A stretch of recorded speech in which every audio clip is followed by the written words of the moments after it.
You bought more Vertiv. I did. Tell me. Look, the stock was down 30% on Monday. We talked about it Monday during the show. I just took the opportunity to buy some what I thought was a compelling price and valuation. So, look, if there is some risk here, of course, and that's what the stock is telling you where it is, but I think that risk is way overstated. You're still going to build lots of data centers. They're still going to run hot and need their cooling technology. So I'm very comfortable with the position. Of course, as we learn more about DeepSeek and spending plans and all that, that could change, but I just don't see it right now. What are your defense moves suggesting today? You sold Booz Allen, you trimmed Leidos as well. Yeah, my defense moves are saying basically that it's chaos in Washington, that we have a Secretary of Defense who's not run any business whatsoever.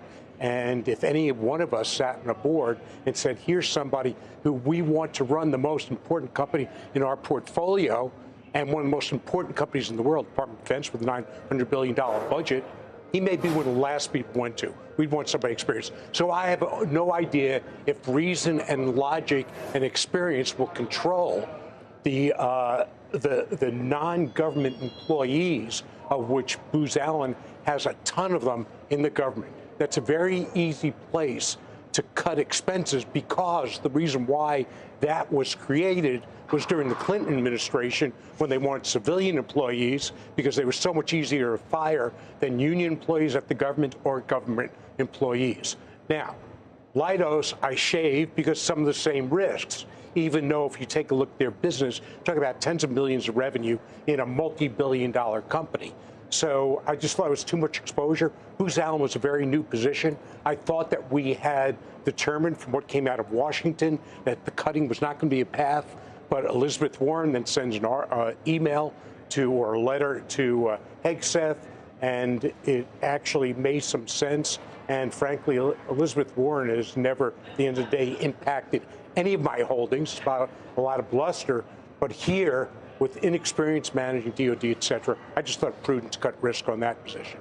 You own Booz? Yeah, we've owned it for a long time, and there have been times in the past where the stock gets hit because of concerns about spending on defense and this government is an contracting. unprecedented concern. Well, you know, it's 30% down. There have been other times in the last 10 years there's been a 30% drop. It's selling for 17.5 times next year's earnings. I understand your concerns about Pete Hegseth not knowing how to run something, but that, to me, implies that he's more likely not to do anything rather than to do a whole lot, because this stock has already reflected the cuts that you're talking about. So you don't believe in the recent moves and the proclamations that have been made, where there's legality supporting the layoff and the severance pay for government employees? Forget about that.